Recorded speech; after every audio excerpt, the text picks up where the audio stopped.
To A Free Solution. I'm Kevin Wilson today, joined by Tim, the Freedom Variant O'Connor. I'm here, Kevin. And we have a guest today, ter Maat. He is a candidate vying for the Libertarian Party nomination for president. Mike, crazy. Welcome. That's crazy. Thank you very much. It's great to be with you guys. Thanks for letting me join you in WYSL territory and in Rochester. Absolutely. I was just up there for a few days in Syracuse, Rochester, Buffalo, Poughkeepsie, and back to my home in Virginia. Right on. It's a beautiful area. Hope you got to experience a bit of it. Were you up for the Libertarian convention? I was some weeks ago, but this time was collecting signatures for the petition drive to secure our ballot access. It's the hot button issue these days. As you probably well know, the Libertarian Party has secured ballot access, or is about to, in 48 states, and we're still working on it in Illinois and New York. New York is going to be the hard one. So anyone out there that wants to pitch in, it's very important. Even if you're not a Libertarian, even if you don't live in New York, it's an important issue, because if you believe in choice, if you believe in democracy, you got to believe in helping people get on the ballot. 100%. And it's going to take a lot of work in New York State. 45,000 valid signatures. It's going to be an effort. So thank you for coming up and a huge effort. Oh, it's my pleasure. We had lots of volunteers out there, people from my team, people from other teams. We had a good time. We got a lot of work done, hundreds of signatures collected.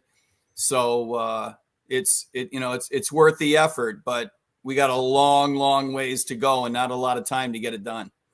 Right on. Well, I want to spend this whole time talking about like the politics in New York State and signature gathering. Like Tim and I have gone to the weeds on that enough times.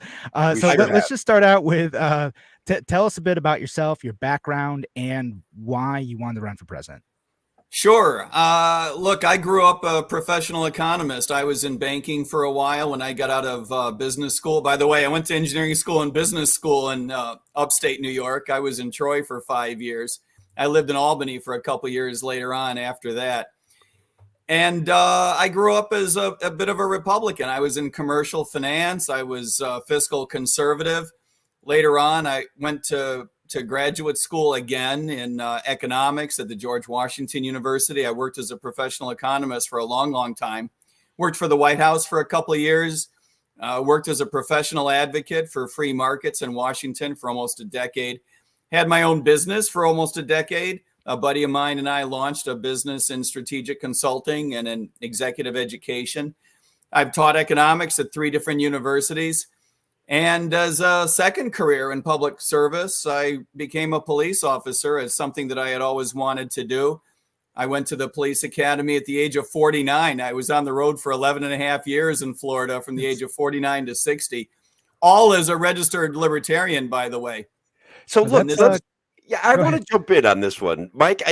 Libertarians and police officers, sometimes it feels like oil and vinegar. Okay, like Kevin and I are like pragmatic. We try to build bridges between these ideas and these concepts, and we get libertarians that are just like, screw the cops. We hate them. Blah blah blah blah blah. I want to hear your take on this. How are you gonna bring everyone together? First of all, I don't think it's statistically speaking, it's not true that most libertarians don't like cops, just as a practical matter. I know that some don't. We have a reputation. Fair enough. That may be. I'm just pointing out that you don't want to mischaracterize your audience. Done right, police work is the most libertarian thing you can do.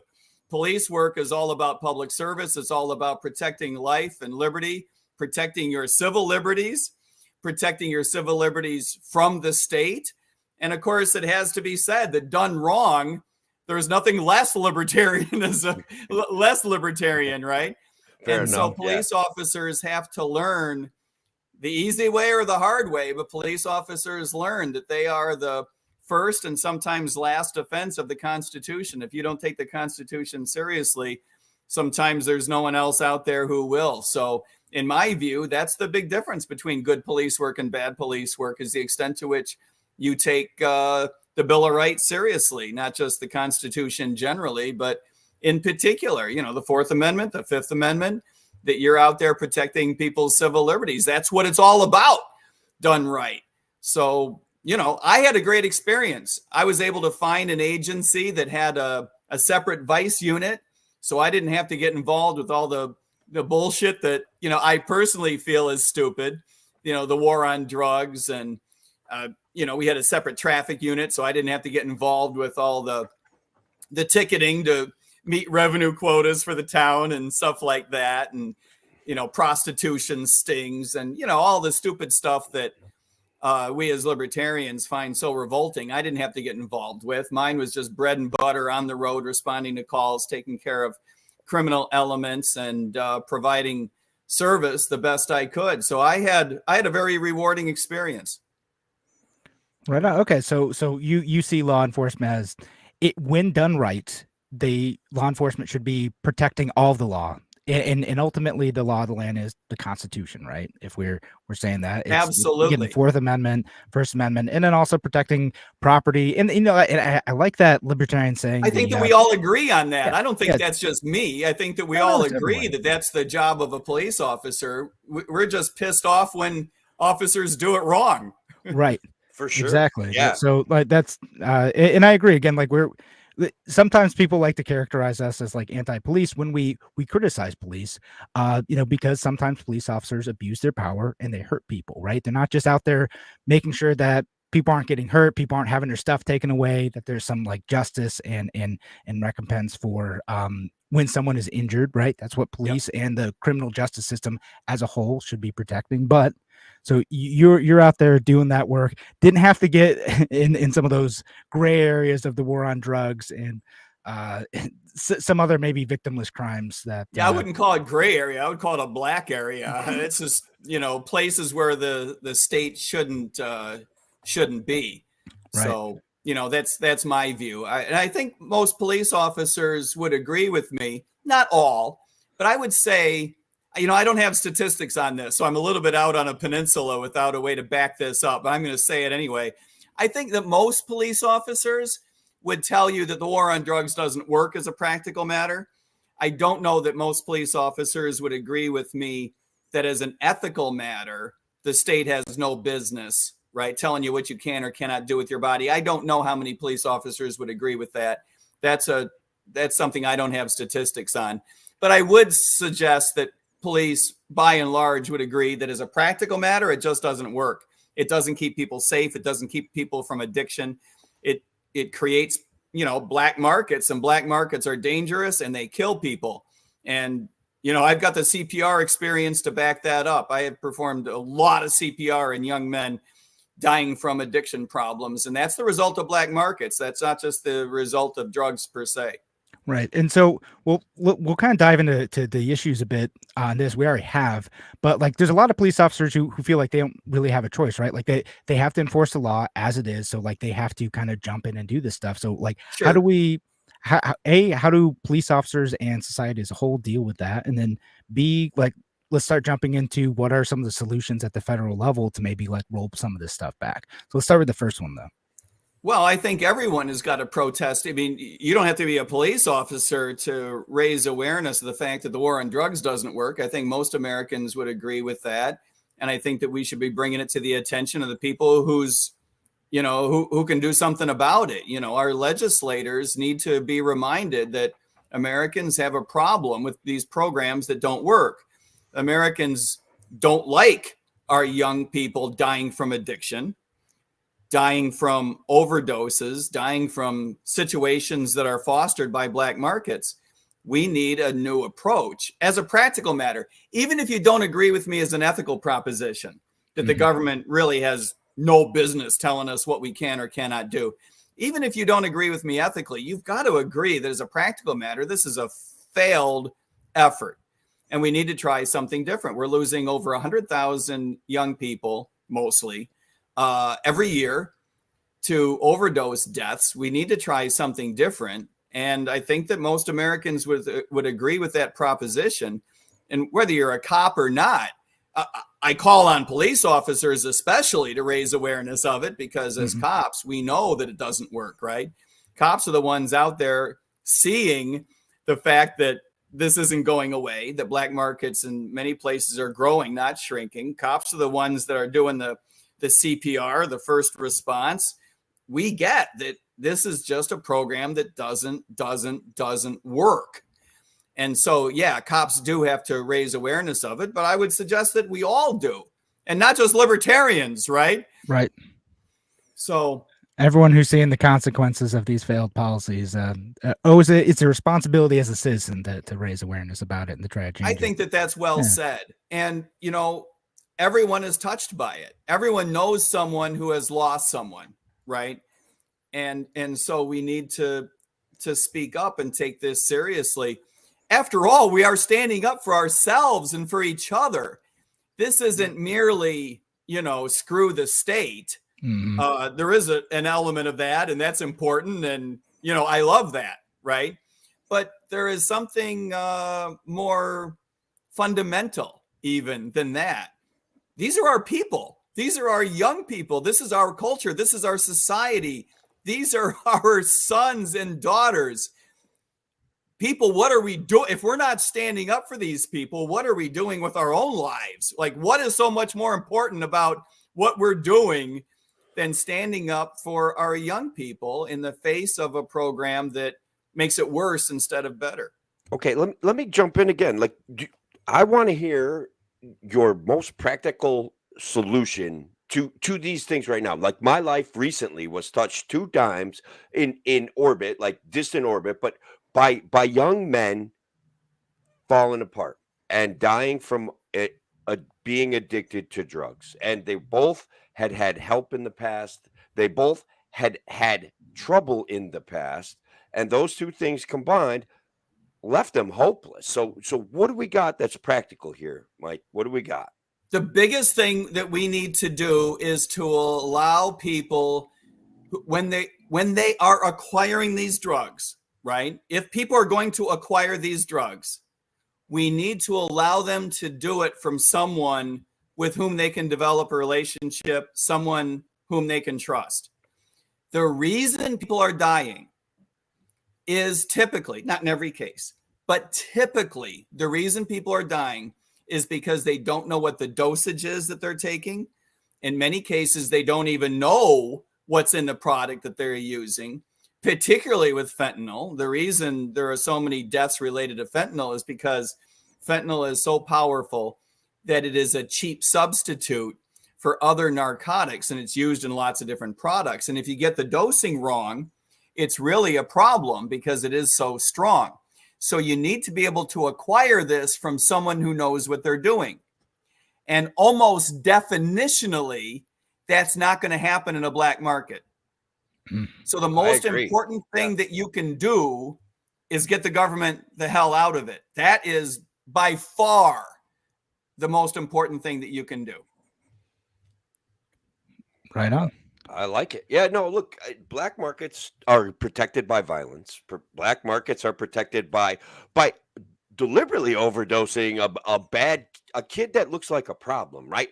They're going to get rid of him by doing him a favor. Like, there's an epic amount of danger to a black market that people don't understand. We talk about it every day, that these people still have meaning. They still have like value. And when we step away from that reality, when we distance ourselves from being able to feel stuff like that, that's where we don't get solutions. We get authoritarianism. And I agree. That's well said. And that brings up another element of this, in my view, that all too often citizens and especially politicians feel like they've done something about it by criminalizing it, right? Sure. If you vote to criminalize something you don't like, it makes you feel like you've done something. Mm-hmm. And the truth of the matter is, number one, you haven't. And number two, you've actually made it worse. But it is a lot of, authoritarianism is exactly the right word. It's exactly the right word. That's what this is all about, is politicians imposing their opinions on a lot of other people just to leverage their constituents' fear, leveraging their constituents wanting to do something and not knowing what to do about it. So their politicians sell them this load of crap about, well, we're fighting drugs by criminalizing it. I'm sorry, no, you're not. That's just, I've got a hammer in my toolbox. Everything looks like a nail. And so you go around slapping everything because criminalization is the one thing that you feel like you can do about it. I'm sorry. Put the hammer back in the box and let us get on with our lives. Yeah. No, it's I do love that you said that, because I think there's so much bad policy that comes from politicians wanting to look like they did something, right? Politicians want to like, look, no, see, I took action on this. Like, isn't that enough? No, if the action ends up being more destructive than the status quo, then no, that's not enough. Right. It's bad. We need to do better. Not all of our problems are public policy problems. You know, drug use, drug abuse is a medical problem, particularly when it turns into addiction. It can be a culture problem. It can be a societal problem. It can be a mental health problem. It can be psychological. There are many attenuated and adjacent problems to drug use. But that none of that implies it's a public policy issue. None of that implies we need the force of the state to try to help us out with this. Or the way they're applying the force at the very least, right? Less said. Force might be better in this situation. Absolutely. Right. And like I say, just as a practical matter, you know, even if philosophy aside, even if you didn't agree with us on the principles, on the ethics, even if you had a completely different philosophy, I mean, my goodness, this is a practical matter. Just as an empirical matter, look at the data. What we're doing doesn't work. Please let us try something else. Look at the results. Well, I want to spend our entire segment talking about this. I want to give you the opportunity to talk about a couple other issues too. So if you had to pick two other issues that are really important that you want the WYSL audience to know about, what issues would be and why? We need a completely different foreign policy. We need to stop taking money from fellow Americans and using it to project military hegemony abroad. We need to stop taking money from fellow Americans and giving it away in the form of foreign aid. We need to stop using it to foster proxy wars. We need to stop using it to confront the People's Republic of China, to stop using it to try to wear down the Russian army. These are all things that our government believes are top priority for us. And the truth is that they're not. The truth is that most Americans would not look at our foreign policy and say, boy, that sure has been successful. You know, there really aren't examples in our recent history. And by recent, I mean, you know, the last 80 years, there really are not examples of, gee, that cost us billions of dollars and thousands of lives, but it sure was a good idea anyway. No, there aren't examples of that. In the case of the Iraqi invasion and the Afghani invasion, the invasion by the American government into Iraq and Afghanistan, it wasn't billions of dollars. It was trillions of dollars that we lost. And it wasn't thousands of lives. We cost more than 1 million lives. These are things that the American public would not agree with. These do not align with our fundamental values.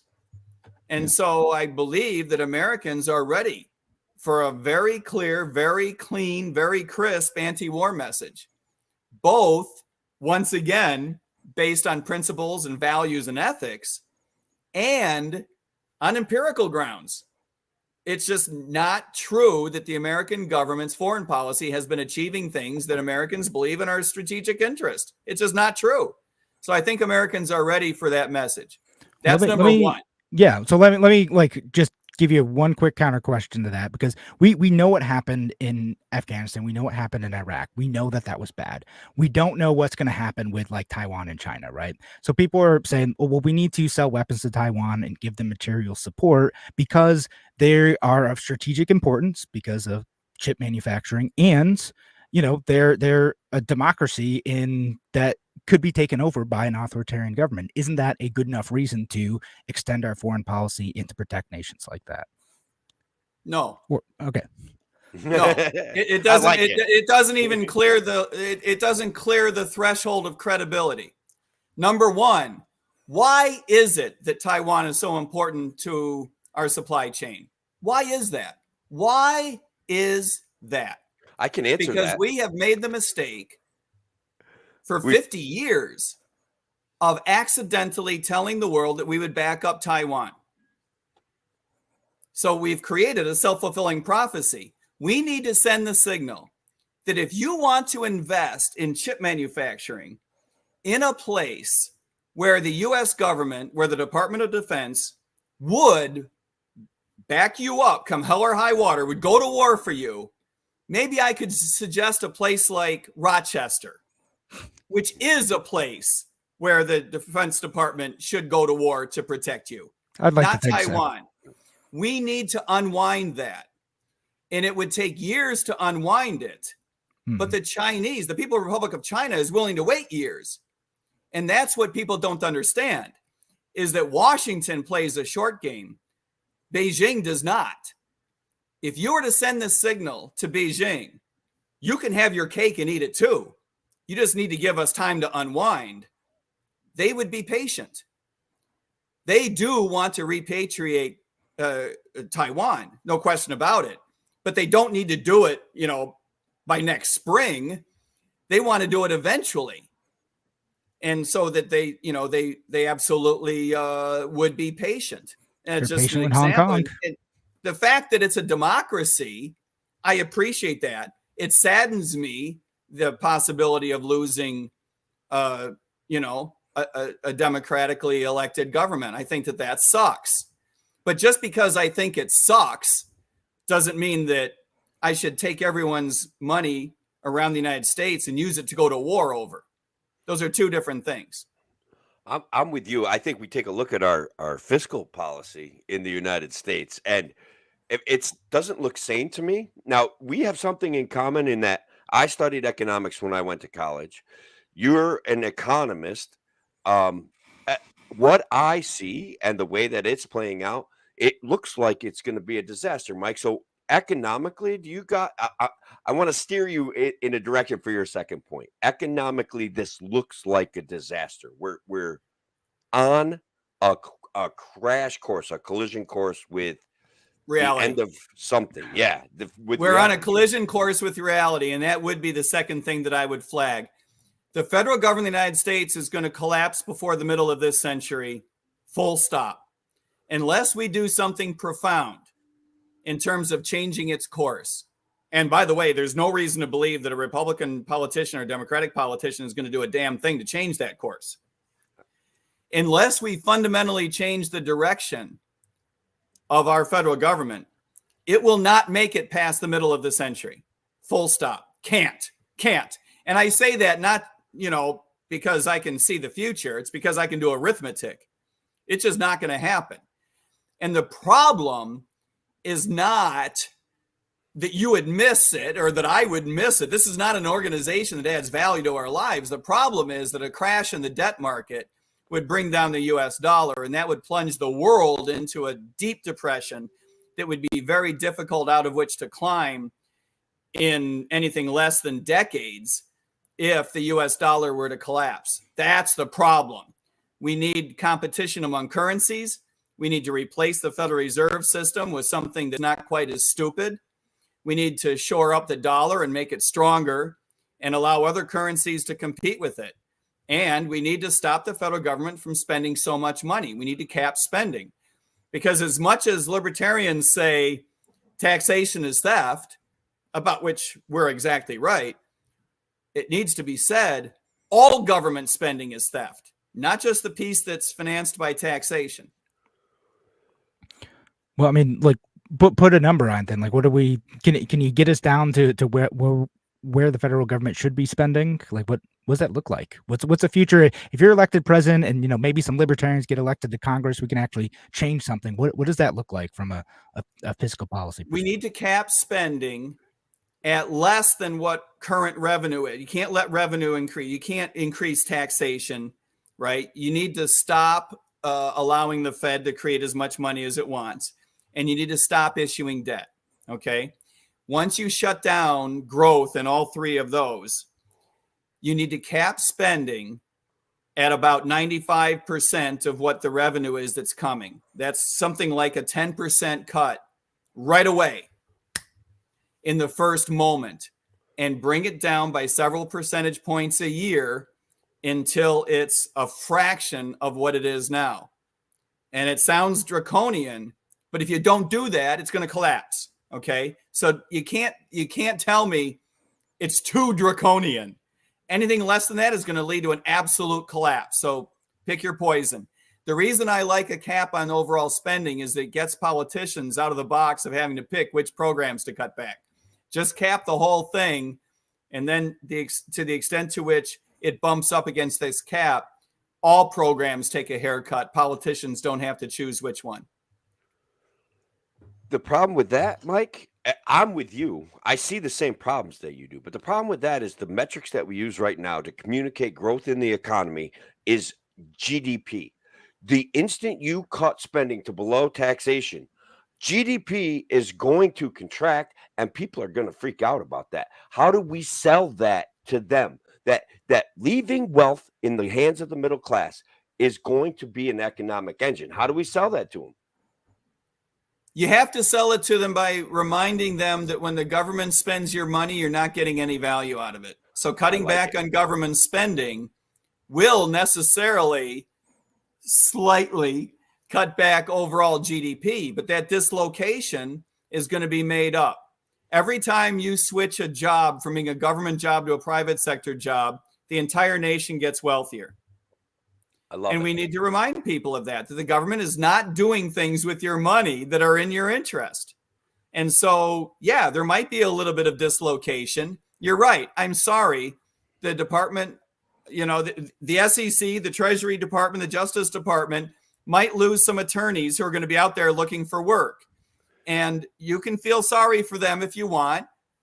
Boo-hoo. But the truth is they're going to have to find something productive to do. And we're all going to be better off for it, even if there's a moment of dislocation. And I hasten to add, a moment of dislocation now among federal employees is a small price to pay for a major depression in the middle of the century. Well, to prevent a major depression. To prevent it. That's exactly right. And I think it's going to be major. I agree with you. Absolutely. It's terrifying and people don't know that it's coming. And it's a shame. The government is lying to us.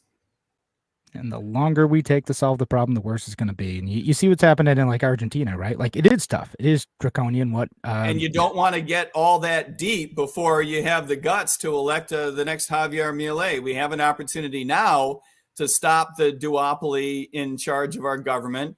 We should take the opportunity in 2024 and not wait another 24 years. Absolutely.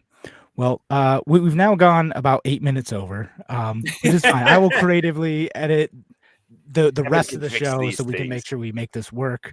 But I didn't want to cut you off because I offered you 2 issues. Any other things that we'll give you another minute to make your pitch to voters in the Western New York region. Oh, well, look, if you're in New York State, you're in the same frame of mind that I am. I've spent many, many years in New York State, and I love you all. I don't understand why the radio station has named itself after Yves Saint Laurent.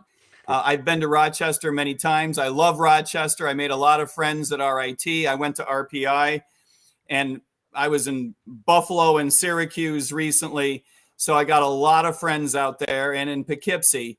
So I look forward to getting back and being with you. In the meantime, check out our website. You can check out MikeTerMaat.com, which is hard to spell because Termaat is 2 A's. But I would encourage everyone to check out goldnewdeal.org. Gold New Deal is all about a new relationship between us and the government that we will tolerate. So check out goldnewdeal.org. My contact information is there. Reach out. Let me know what you think. All right. Right on. Yeah, right. Thank you. That's Mike ter Maat, who has joined us here. He is running again for the Libertarian nomination for president. Mike, thank you so much for joining us. Thank you, guys. It's so much fun to be with you. I look forward to it next time. Hey, Rochester. All right. Thanks, Mike. Take care. All right. We'll be back here on WYSL in just a few minutes. Talk to you soon. All right. He bounced. He bounced. He didn't want to have any more conversation. He's like, all right, man, I'm out. Yeah. It's all good. That was good. Interesting interview. It's he was passionate. I like that. His take on economics is good. There's some salesmanship in there. I like salesmanship.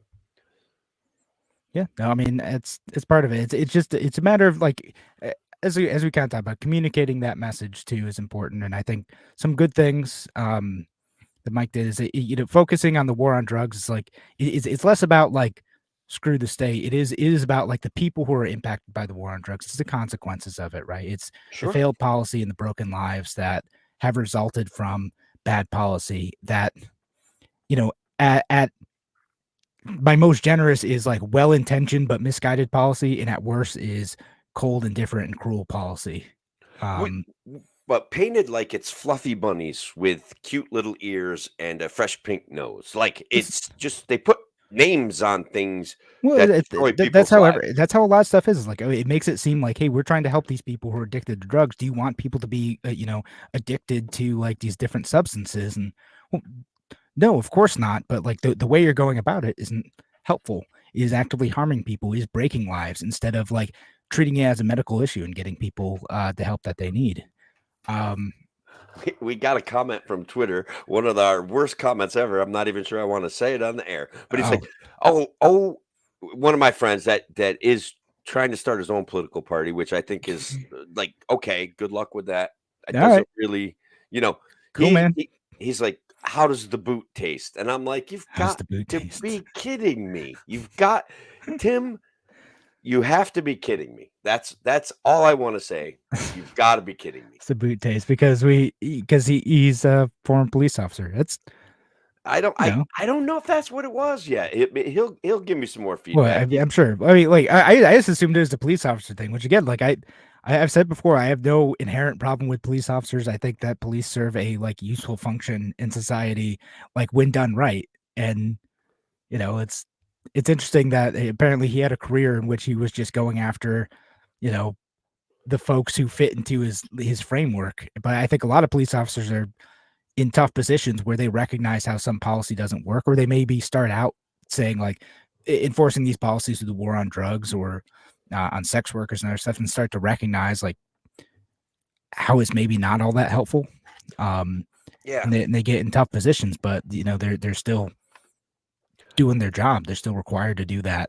That's what I was trying to get at. I don't know that I fully got the answer out of that, other than like they should stand up for it. Yeah, I mean, I think he had to play politician on us with that one a little bit. You know what I mean? Which is fine. I have friends that are police officers. When I hear some of the takes on policing as a whole, I agree with them. But when I hear some of the takes on like every individual police officer that comes, out there, I'm not as comfortable with that. I think that the Libertarian Party needs to find a common ground with the rest of the world on that issue, and I think Mike, I thought he did a good job with that. Yeah, did that, and I didn't get into the Ukraine stuff. I could have pushed back harder on that. Yeah. No, you did good with that. Well, it's so like I don't know if I like fully expressed it, but like the tough part about like all these foreign policies, like Taiwan and Ukraine, is like they're unknowns. Like because there's always that like, well, what if the aggressive foreign policy works this time, right? Like, sure, does it ever work? No, not usually, but like, what if it works this time, or what if like like we can really be the ones who protect democracy and like make it in that unknown is like really alluring to people, particularly politicians who want to be in the seat of like, we're saving like the economic engine that is Taiwan. We're saving a democracy. We're saving democracy there. We're saving a democracy in Ukraine from like these imperialists in Russia. Like, we're the good guys in this situation. And like, how could we be so cruel as to like not jump in when we have the money and power to do so? Yeah, it's tempting. Right, sure, and it is tempting, and I get it. But like the reality is that we only have the money through excess taxation and devaluation. That's where we get the money. Debt, yeah. Yeah, debt. And debt is devaluation. Like, it is going for us to pay the debt when our interest is now $1 trillion. Like, we are going to fail at that. The only way to solve that is through massive devaluation. That means that people that are poor and living off the system are going to be poorer, and the system is going to be tougher on them. That all of those things that if you care about poor people at all, if you care about the middle class at all, the only way out of this is devaluing the currency by a huge percentage. It's such a mess. And people don't even want to begin to think about it because they don't want to admit that reality. The gravy train has been awesome in a way, right? Like over the years, especially the last few years, propping up big businesses, propping up people's consumption, propping up now student debt, propping all of those things up is going to take from the value of our currency. It's obvious to me. It's already happening. People are actually feeling it now, Kevin, which is sometimes they're able to ignore it. But right now they go to the grocery store practically every time it's more money. Regardless of how they hide it, regardless of how they couch it in this basket of goods is only up 22% over the last 3 years. You take one look at that basket of goods and you just go, that's not what I buy. And all the things that I buy are up 40%. You know what I mean? Like, and it just keeps getting worse and quality's going down and packaging's getting smaller and they're gonna price control the situation, like Elizabeth Warren is gonna fix it, Tim. Don't worry. She's got it. She's on it. Oh my God. It's awful. It's just awful. The TikTok ban went through. I mean, it's just wild. Yeah, I know. The guy who wrote the TikTok ban put like $3 million into Facebook.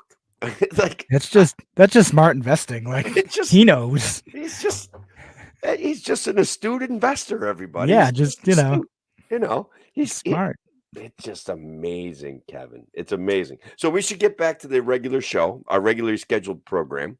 Yeah. So we're gonna shorten the segments a little bit so we can make it fit all into one show.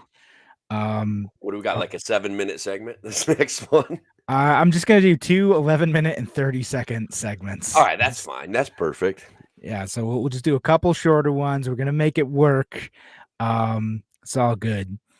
And so we'll go in and like 20 seconds. I never even did like the intro. I know. That's going to be a tricky one. I'm not sure if you're going to be able to get it. Are you? It's fine. I add in the intro music after. Like, okay. A little bit of behind the scenes. You're so good at this stuff. I did one show. I sent it off to Bob. He's like, it's unusable. Like, I don't know what this is. And I'm like, oh my God, I'm so bad at this. So then I'm like, it's like if I was teaching somebody how to use this stupid program, I know I could do it. So I went back through and I re-edited it, and at least it's out there now if we need one down the road. I think it was edited correctly the last time. Yeah, no, that works. We got it, and we got an extra bonus episode. It's fine. So is that the one with Cody? Cody's, I think I edited correctly. I feel bad because I think it was the one with Queeter. It was with Queeter. That's right. That's with Queeter. All right. Well, let's head in 3, 2. Welcome back to A Free Solution. I'm Kevin Wilson today, joined by Tim, the Freedom Variant O'Connor. And guys, they were getting used to me being the host, Kevin, and me being the guy not in the conspiracy chair. I just want to say I'm glad you're back. I'm glad to see you. Like, I was worried for you, brother. I was worried, like, not sick. You were pretty confident, so that gave me but I'm glad you're back. This show missed you. I missed you. And I'm glad to see you're on the mend, bro. Yeah, no, I'm back. Like for those of you listening on WSL or online who don't know, I had heart surgery. I had it's called an atrial septal defect closure. I had a 2-centimeter hole in my heart that was not supposed to be there.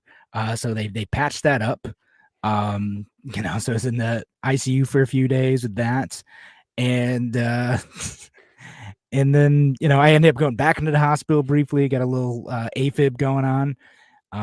But that should be good now, and I'm on the mend. I'm getting winded walking upstairs and whatnot, but like I'll be back to normal eventually.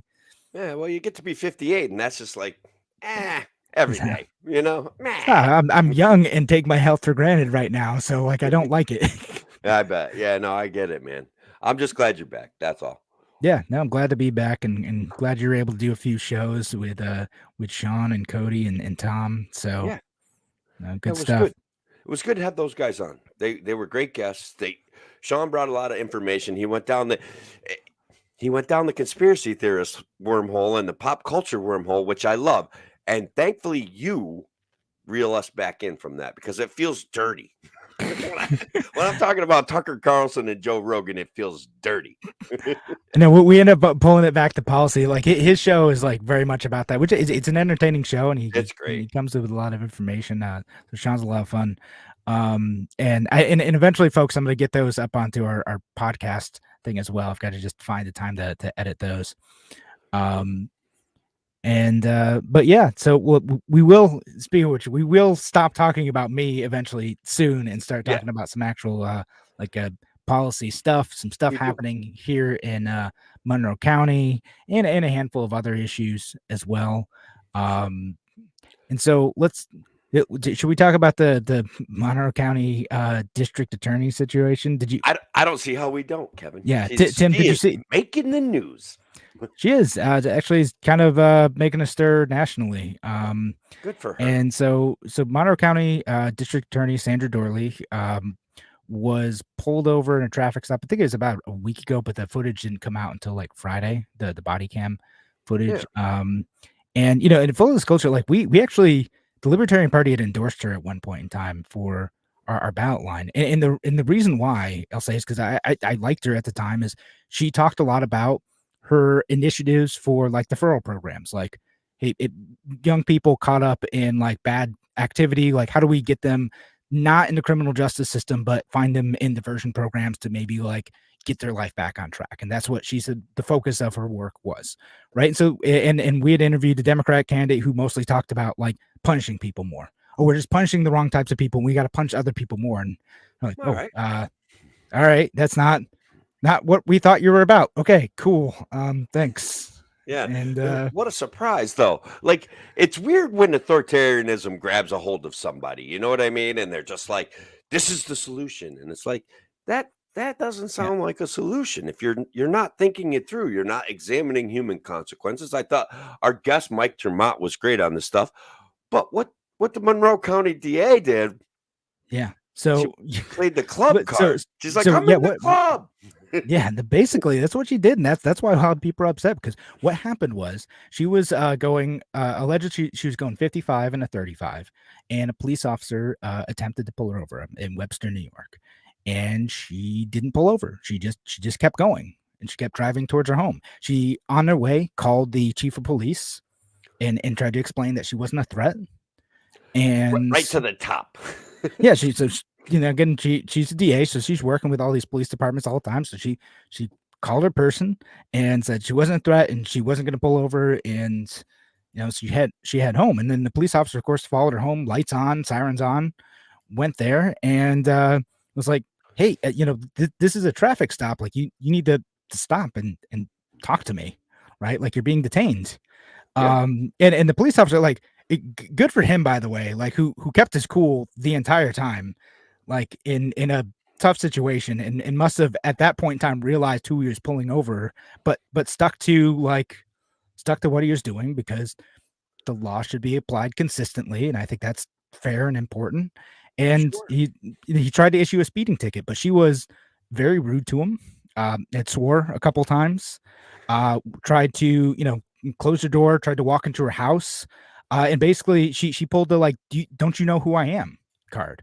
The old like, hey, I'm in the club with your bosses, buddy. Do you understand who I am? Man, oh man. Again, like you said, credit to that cop for not losing his mind. Like, she was basically, I don't know, if it was me, what would they do, Kevin? Let's be honest. If I behaved like that, no, like any other person, like we would have been on the ground in cuffs. Right. And that's what like most people are saying. They're like, dude, if we acted like that, like we'd be in the dirt. Like that's like, you can't do that. And like, I don't think that's the right reaction for police officers to have for someone who's not threatening, but like, fair enough. Because I don't think that should have happened to her either. But also, like, again, this is a person who's supposed to be like, in many ways, the top law enforcement officer of the county. And like, because she's working with police. She talks about how she respects police all the time. And here she is, like, disrespecting this guy who's just doing his job. And what she could have done is just pulled over. And what would have probably happened is a kind of normal, everyday, like small, like corruption he would have seen who it was and probably like she would have gotten off with a warning, right? Like, right. it's probably what would have happened. Like, oh, this is the DA. This is Sandra Dorley. She would have said she was having a bad day, apologized, and said, okay, no worries, you're getting off with a warning, right? Yeah. That's probably what would have happened. Instead, again, driving to her house, fleeing the police, it's, and then not cooperating afterwards. And that's what like drives me nuts about this. And I think what drives everyone nuts about this is just that, like, again, to try to exercise that privilege, the like, I've called your boss. I am this political authority. You cannot, like, do this to me. I'm the one who does these tickets anyway.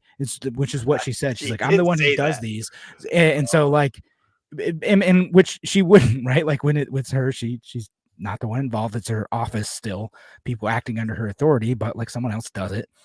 And to try to exercise your privilege like that, to think that you are above the law, is abhorrent to people. It's fundamentally like anti-American to do that, right? Like, we're all supposed to be equal. We're all supposed to, be subject to the same laws and the same rules. I mean, we're not. We're supposed to be, but we're supposed to be. Yeah, right. Like, again, like you and I have talked about, and we recognize like all the ways in which we fall short of that ideal. But to see it put out so blatantly on camera is revolting to people. Our friend Shelly out there in YouTube land says we would have been cuffed and stuffed for sure. Like, I think that's correct. I think that's the proper take. And I don't blame people for being mad about it. I really don't. Yeah. So what are they going to do? She going to lose her job? She going to get held accountable? How's this going to work out? She's, So she a couple things happened after step one. She issued a press release, which kind of didn't really match up with the actual situation. And then she issued an apology video where she said basically she was learning about a medical situation with her husband and she was having a bad day. Which, okay, I understand. But here's the thing. Police deal with people when they're having the absolute worst day of their lives all the time, right? Yeah. And if they do something illegal while they're having the worst day of their life, for most people, it doesn't matter. You're still going to jail. You flee from the police because you think you're having a bad day. Doesn't matter. You're gonna go to jail for doing that. And she still isn't. Like, there's no way. Like, I'd say very close to zero chance that like she is going to face any like criminal consequences for this. Now, is she going to face political consequences for it? Maybe, right? So New York State has like a commission that the Governor Hochul is like looking into, or she has a commission ready for this type of thing, and will decide like if there's any action that should be taken against DAs like her who are brought before this commission. And so maybe something will come of that. I think, like, again, politically, like, people are going to remember this stuff. People are going to remember the way she, tried to abuse her position to bully a, police officer into, letting her bad behavior slide. Right. I think that's something voters are going to remember. One would think, I'm just so jaded about like holding our elected officials accountable for anything that I just feel like, she starts spending money now. Well, she starts, ASPCA visits. She pets some puppies. Does some. People might forget about it.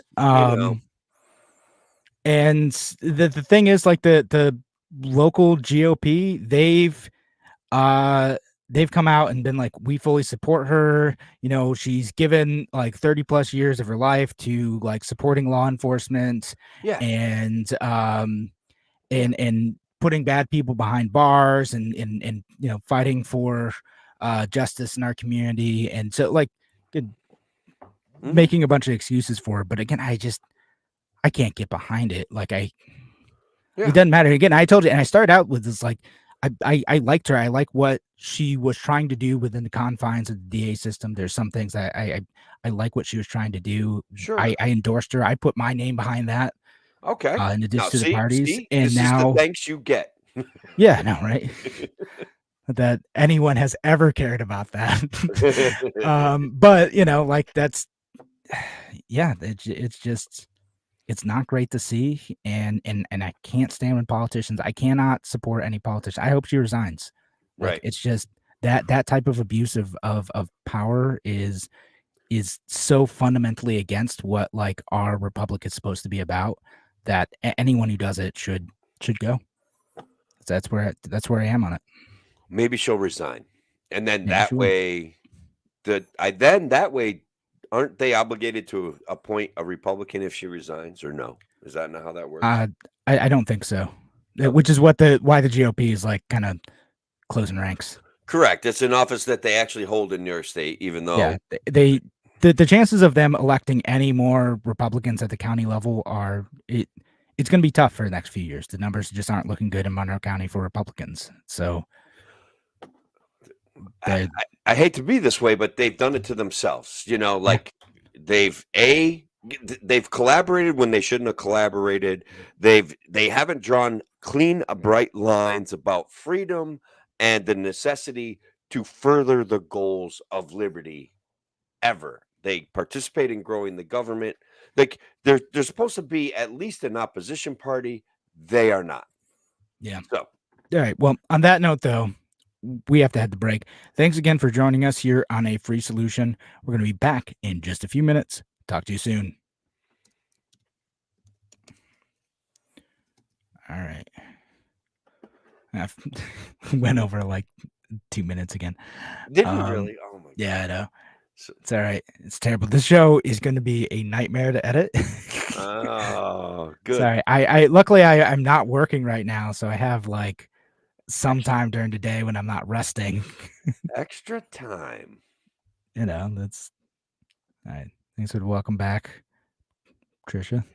Hi, Patricia. Did you see Mike ter Maat? I didn't see any comments from you. I thought maybe we get some questions from you for him. Shelly was out there though. Yeah, no, we got a bunch of comments from Shelly. Patricia Marie was out there earlier on. I didn't quite catch that one. She's pretty awesome. Giving us a shout out. Yeah, I haven't been on Facebook as much. Is it still at all entertaining? Sometimes my Facebook today is filled with news of my college closing. Oh yeah, no, we got to talk about that because we have a local private institution in Oneonta that the rumors are they're closing as well. And then they come out with, hey, we'll help out the College of St. Rose. We'll take all of their students. But everybody's like, they're closing too. This is a mess. Like, I don't know what they're talking about. Yeah. No, we can talk about that. But we'll get to this comment from Jamie. Her arrogance was sickening. That's the Sandra Darley DA. I didn't know you were behind me. I called your boss. I prosecute this. And she didn't care that she was on camera. Yeah. So I originally I wanted to have some like audio clips of that interaction, but I was like, okay, I've got to make sure I get this right and not make sure there's not like swear words in it. Yeah. So yeah, no, it's not. So again, it's not great. And I'll link the video of that to the show, so anyone who wants to check it out can see it. And Jamie said the DA needs to lose your job. Yeah, just like anyone else and anybody else would. Like if I behaved like that and it reflected poorly on the company I work for, they would be like, you know what we're gonna do? Find something else for you to do, not with us. Good luck. Yeah. Exactly. So, I'll post a link to the video if anyone wants to check it out. I yeah, if you actually checking it out. She yeah, looked like it's worth it. It's crazy. Yeah, no, it's a bit long, but yeah, no, she again having a bad day. I get it. You just I had a bad day. Yeah, but so the rest of us don't get a pass. If I got pulled over right now, which I can't actually drive at the moment, but if I got pulled over right now and I was like, no, I'm having a bad day because I just had surgery, they'd be like, I don't care. Nope. Yeah, you're getting a ticket, and here's let's drag you in the dirt for your behavior too. Yeah, basically. I mean, like, because we can get into this during the show. Like, there's situations. What kills me about particularly like my Republican friends in this area is like there's a situation where I think it was in Webster too, where like there's like a 13-year-old kid like screwing around, like doing like stupid destructive stuff in like a Walmart, and this police officer kneed this kid in the head and then started just like wailing on him while 2 other police officers were already sitting on this 13-year-old, just wailing on him. I saw him tase a 9-year-old because she was like upset that her parents were fighting and she wouldn't calm down. Like it was wild. Yeah. And again, like this is like obviously those cops acted poorly, but like the specific attitude that kills me is people are like, well, that 13-year-old shouldn't have been acting like a jerk. If he had respected police, then that wouldn't have happened. They don't get to convict a kid on the spot and start meting out punishment. That's not how that works. Okay. That is not how that works. They have an obligation to restrain them and take them in, and that's it, you know? Yeah.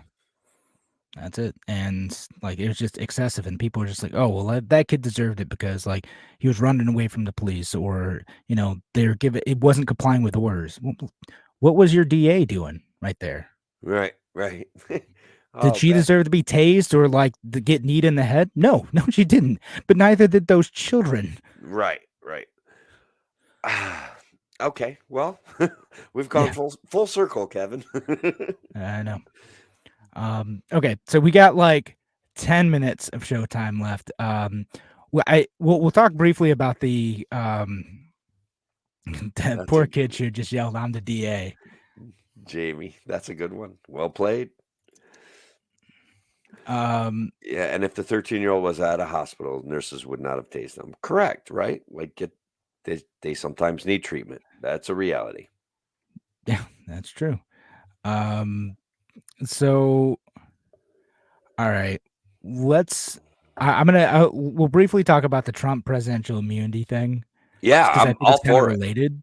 Yeah, and then maybe we'll talk about the college thing after. All right. So we'll go in 10 seconds. Fine.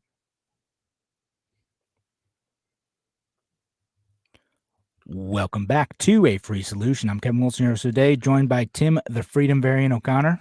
I'm here, Kevin. I'm here. And I'm going to be defending my man Trump in this segment, period. Of course you are. So let's talk about the presidential immunity thing, right? Like just because it feels sort of related to our last segment where we're talking about Monroe County DA Sandra Dorley and politicians kind of acting like they are above the law, right? And so the news around Trump was that his defense team was making the argument that essentially presidents had full immunity, that any actions that they take during their tenure as president are, automatically assumed to be legal, essentially. The simplified version of that. And they have immunity from prosecution, and that's the defense is Donald Trump's team is making in this particular case, right? So, Tim, what you're gonna defend this? You think that president should be able to do whatever they want? Yeah, no. I mean, it's hard because here's the reality that what we're seeing with Trump looks like lawfare, and had he been granted some sort of immunity from this kind of prosecution, he'd be able to campaign more effectively, Kevin. He's being prevented from going out on the road and campaigning. And there is a point in here that while I'm making kind of obnoxious snide jokes, that there is a certain level of vindictiveness in our society, this cyclical authoritarianism. And so immunity for a presidential thing, it's weird for me to say, but there's a danger here in what we're seeing in that they're quashing his free speech. They're going after him on a lot of it looks like trumped up technicalities, and that if he had a blanket immunity type thing, they would be unable to do this. They would be unable to election interfere. I don't know, man. I'm trying. Yeah, I know you're trying to make the argument. Because eventually, what they said essentially is like, while someone is president, that the only meaningful way to like hold them accountable for breaking the law is impeachment, right? That outside of impeachment, that there's no way of doing that, and that includes actions taken as president that are then prosecuted after the fact, right? Which is kind of what they're going after here, right? So it's like you took an action as president that was illegal, and we, as the Justice Department or whatever other law enforcement entity, could prosecute you for your illegal action. So in this case, right, like or straight up stab someone in the neck in like the Oval Office. Like if the Senate is just like, we don't feel like impeaching them, like they're making the area, there's nothing the Justice Department or anyone else could be able to do to hold a president accountable for illegal, corrupt, possibly unknown actions taken as president. And I'm giving some pretty extreme examples, but like the corruption thing is like I think a pretty plausible example, right? Like there could be like we find out that Joe Biden like really was like on the take from whoever, right? Well, he is really on the take. Right. It's just he does it legally, okay? Does it within the framework of the laws that they've constructed to enrich themselves, okay? So he's definitely on the take. It's just legal. That's all. Right. So I mean, well, right. Let's say like it was illegal, right? Like Joe Biden has taken illegal bribes from China, hypothetically, right? And Donald Trump wins this election. Could the Justice Department go after him for these types of things? Under Donald Trump's argument, the answer would be no. Like we would not be able to prosecute Joe Biden or Donald Trump or any of the. So it would only ensure the most corrupt, biggest liar gets to be president forever. Right. You know what I mean? So my take on this is that that's a bad idea.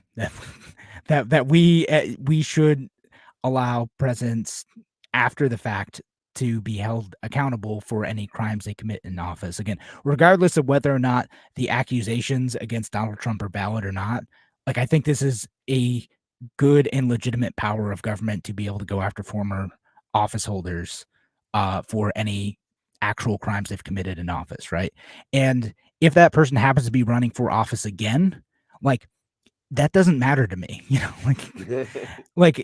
sorry, is it making Trump's life more difficult? Like, yeah, but like also if he really did commit crimes, or again, like setting aside the merits of these individual ones, but if he really did commit crimes, then yeah, that too bad, so sad. Like you got to face accountability and go to trial for your stuff.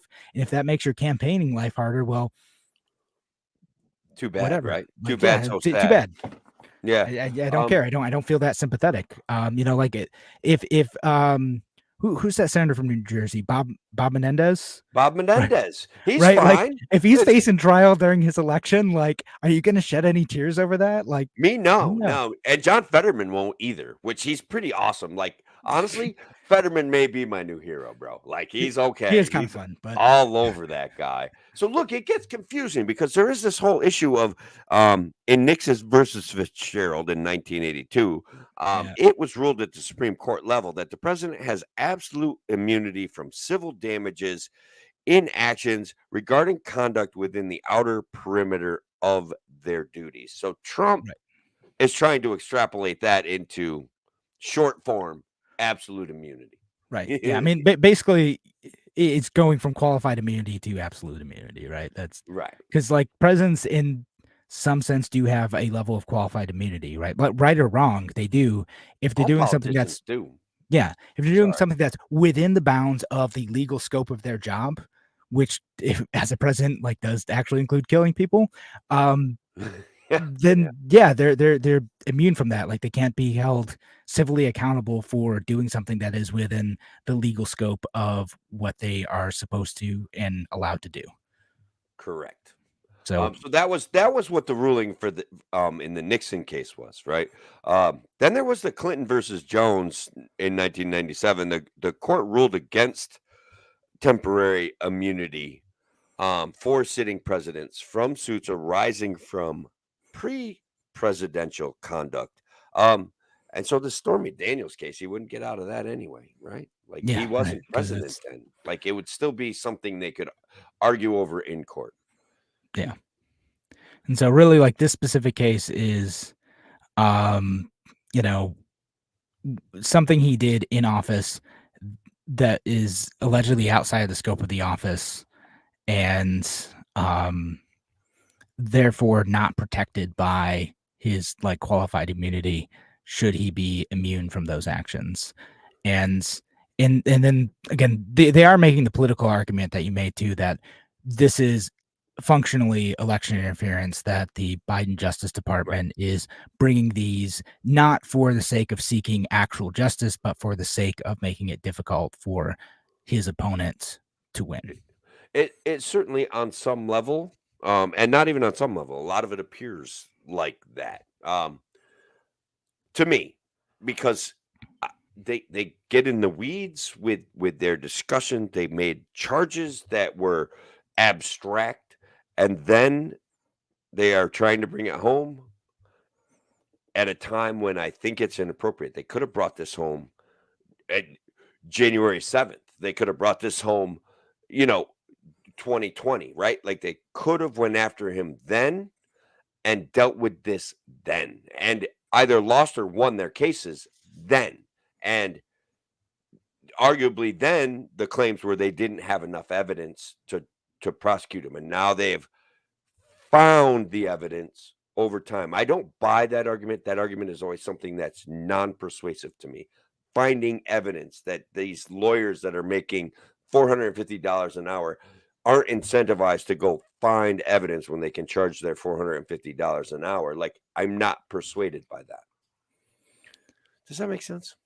No, I mean, it does make sense. It's, again, this is tough because there's a lot of things where I think there really is something there, but also the system is so consistently abused and used in the way that you're describing that it's hard to disentangle that from both what I see as actual wrongdoing and like my political inclinations as well. So sure, I'm trying to be a bit objective, but no, look, I understand it.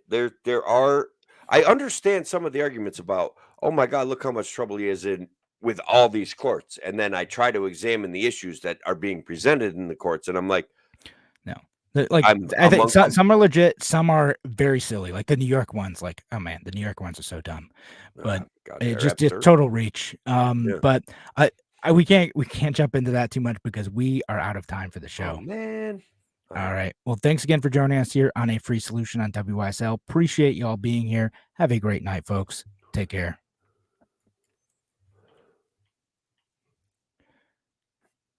All right. So I hopefully got the timing right for all those. We'll see. I'm sure it's going to be just fine. And look, Trump's going to provide us with a plethora of material over the next few months. But Slate.com is coming out with an analysis of the arguments at the Supreme Court about the immunity. And they feel as though the arguments, the way they were presented and argued, will stack up in his favor. I think so. I haven't read the Slate one yet. Yeah, it's interesting. It's complicated. And of course, because there's so many different charges against him in different places, they have to jump. They have a limited amount of time to present their story. So they kind of jump all over the place. But I'll post a link to it. I perused it. It's worth a quick read. All right, yeah, I'll check it out. Why not? Right here. But we don't have to talk. Like, other people are making money off of talking about Trump. We don't have to talk about Trump. No, I haven't talked about the whole time. I just thought it was like kind of related. Yeah. It is the arrogance of our elected officials, right? Like Sheldon Silver and Joe Bruno, both of those guys made bank, did things that were unethical in office that they never got prosecuted for, that eventually, after they were done in office, they did, in fact, get prosecuted, right? Like, being in office kept them immune from those things. They were doing those things while they were in office. The evidence was there. Why didn't they prosecute them while they were in office? They have fear of repercussion. What is that? Like, is that what it is? I don't know. It made me very uncomfortable.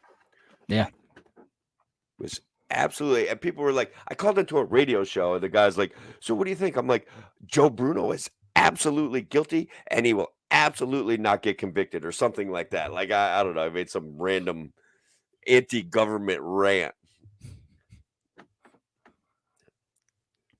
Right. So look, we've talked about it a couple times. Private institutions in New York State are losing the battle. They're going away. Private, small colleges. I mean, it's not even just New York State. It's kind of all over the country, to be honest. yeah. Like dozens of them closed in 2023, and the latest one is Wells College, which hurts because I'm a Wells College alum. I graduated there in 2012, and yeah, no, and I only graduated there. I also served as a trustee for 2 years, so I got to kind of see it on the inside, and unfortunately, after cobbling together a whole bunch of stuff to stay open for decades, Yeah. they closed down because they were all women's college, and then they To stay alive, they went decided co-ed, you made a which is good decision there, young man. yeah, right. Yeah. And that's how I was able to go to the college.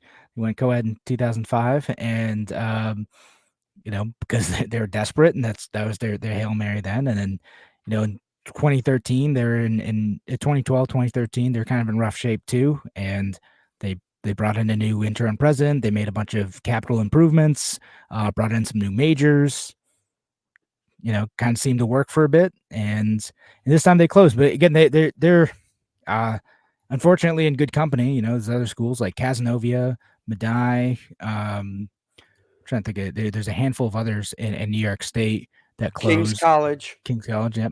I remember we had that stuff pulled up. Several trade schools, type things have also gone by the wayside. I feel like a part of it, and how I'm blaming the government, is that they have unlimited funds to outcompete these small private universities. Like when I look at SUNY Binghamton, Kevin, it's 3 times bigger than when I went there, right? Like, Yeah. So my degree is actually one of the things gaining value in my life. I went to SUNY Binghamton, and now it's, like I said, 3 times the size. It's all D1 and everything. It's doing D1 sports. It made it to the NCAA tournament. Like, it has D1 wrestling. It is the premier institution in Central New York. No, Binghamton, I'd call that Southern tier. I wanted to say, I didn't want to say Southern tier because I don't live in this Southern tier. Arguably, I use Central New York because it makes me feel closer to it. But whatever. Yeah, I mean, like the Central New York schools be like Syracuse University, all the schools in that area. Now, Utica University, I think they changed their name. Yeah, that's why I want Binghamton to be held up above them. That's why I said Central New York. Do you see what I'm saying? That was the goal there. But that was the goal.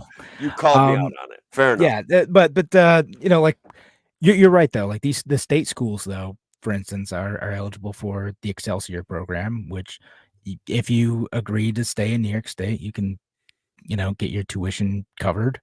That's a huge incentive for people to go to state schools, and they were already subsidized to begin with.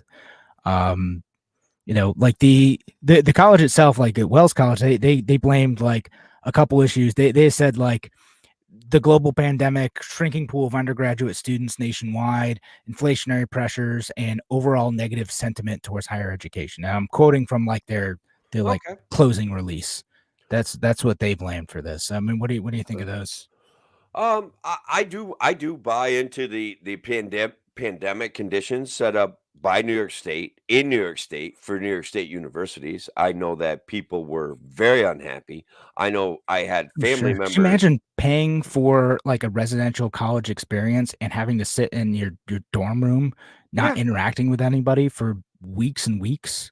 Yeah, no, that some of the classes they didn't even get to go to the school. They had to stay at their house and take their university, and the price was the same. Like, so, and then there was the occasional person that were uncomfortable with the authoritarian COVID measures when other schools were loosening up their access in other states and being less rigorous about COVID protocols. And they're like, oh, my kid can go to another state. I've got the money saved. I'm out there. That's it, So That's what a lot of They people shot did. themselves in the foot. Just go to And look, Florida. Go yeah, to Florida school. yeah, go to a Florida school. Go to like other states, smaller states we don't even think of were less rigorous about the Yeah. COVID restrictions. And New York was very authoritarian, and it cost them. And but look, it cost them their private universities. So the state's like, cool, like Right. cool. It's costing us private universities. Cool. We'll just Small have more price to business pay. eventually for state schools. Yeah. So No, but and the other stuff like shrinking pool of undergraduate students nationwide and overall negative sentiment towards higher education. Like maybe, I don't know. maybe I don't. I think that I don't know if I fully buy those, but like I mean, like I get where you could pick that up from like discussions about that.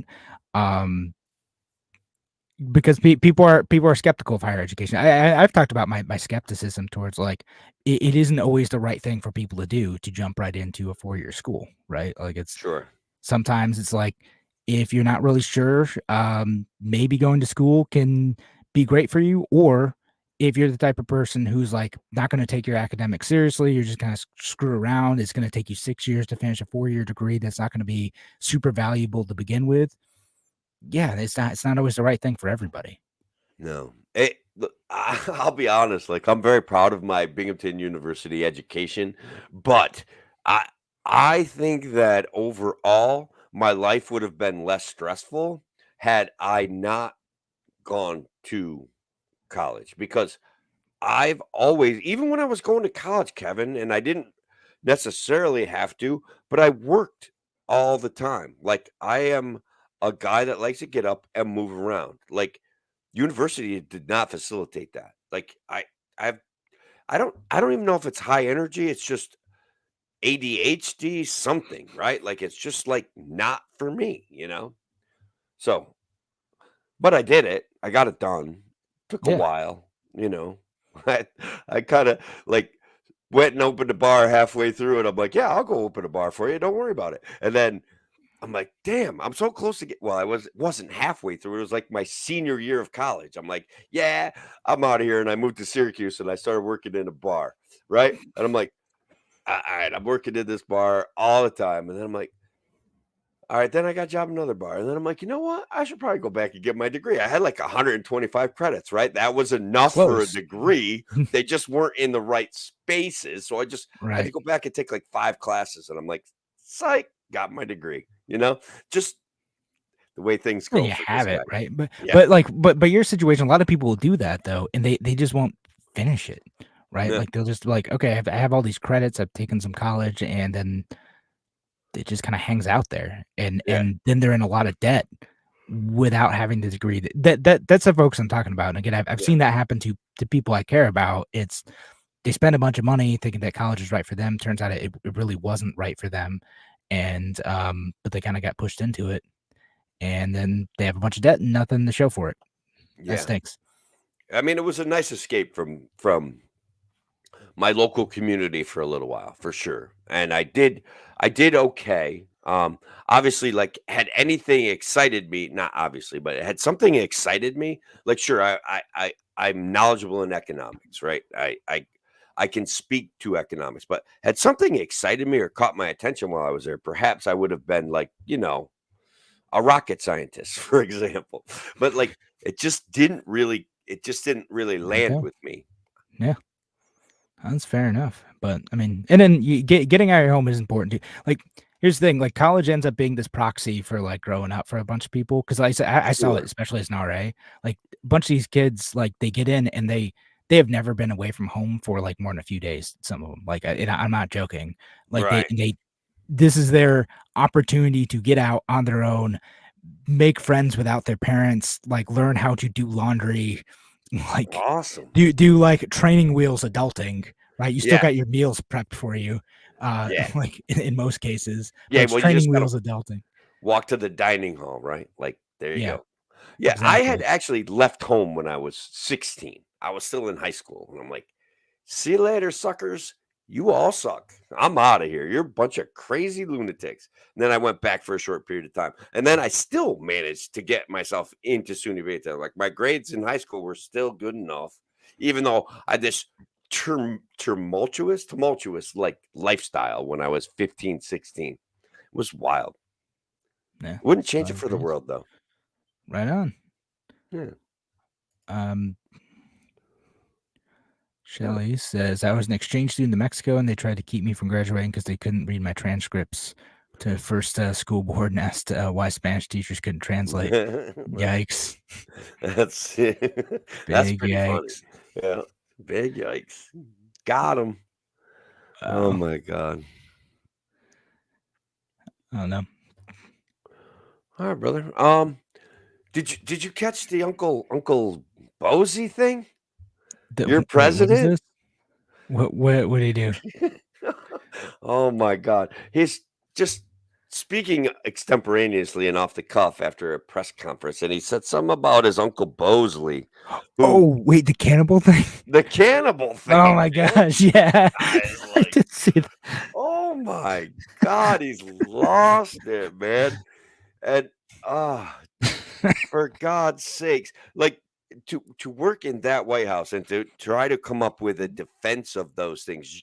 Karine Jean-Pierre was like, "Hey, Steve Ducey's kid, don't make a joke about this. This isn't funny. He just made a mistake." And it's like, that's pretty weird. He makes weird stuff up all the time. That's what Ducey said. He's just like, okay. Should we be concerned that he has the nuclear button? Like that's where I would have went. I don't remember exactly where he went, but the defense was he made a mistake. You shouldn't be making a joke out of it. And it's like, it is a freaking joke, man. This is hilarious. This guy is a joker, has no business being in the president. He has no business being that close to power. So we got a guy who's making up stories about his uncle being eaten by cannibals, and another guy who's fallen asleep in court. Sleepy Trump. Sleepy Trump. Biden. Sleepy Trump. It's like who sleeps with what Playboy bunnies and porn stars. Like that's guys, that's where we're at in America. We got a guy that makes up stories, and then we got a guy that sleeps with porn stars and Playboy bunnies. Like, actually, on a related note, did you see like the GOP Twitter who was trying to like criticize Biden because he admitted in the 70s, like when he was single, like women would send him like nude pictures all the time. See and like people are like retweeting it, like, why are you making Biden sound awesome? Like, which is that Twitter is kind of awesome like that. People will jump on stuff like that, like, all right, I didn't really like this guy, but now you're kind of convincing me, Yeah, it's like it wasn't like he was soliciting them. It's like they were just sending them to him. Like, what? Like, okay, he was a good-looking single guy in the 70s. Like, what? Yeah, or he made that up. Like that's the thing, like maybe he could have made that up. He's been making up stories like his entire life, so like could be. He's an epic storyteller, Kevin. Wonderful. Yeah. He story told his way right to the presidents of the United States. Like it's amazing. Sure did. That's persistence pays off. That's what I think we can learn here. Even when he got caught for like plagiarizing and lying about his success in school and all of those things, and he never dropped gave up out on his dream. He never gave up, and he just kept hanging in there. God bless that guy and his perseverance. God bless him. Oh my God. Just wild. It's wild, Kevin. It's wild, the situation that we're in. So, like a guy like Mike ter Maat could be an effective, any libertarian could be an effective counter to what we're seeing as the degradation of society. It just Mike ter Maat can string a couple coherent sentences together. So like now he's a step above either of those two. Honestly, he could take either one of them in a fight too. Like, let's be honest, he would wreck them both. And like, that's important, he'd destroy those guys physically. That's important too. I think so. Clowns to the left, jokers to the right. Yeah. Here we are. We're the real middle, Kevin. Yeah, that's what it is. Yeah. Stuck in the middle. All right. On that note, though, think about calling it a night. Yeah, you got a little bit of work to do. Get this thing. Yeah, to somehow edit this. We'll see. Man. Well, good luck, brother. Thank you. All right. Have a good night, folks. Thanks for listening. Appreciate y'all. Take care.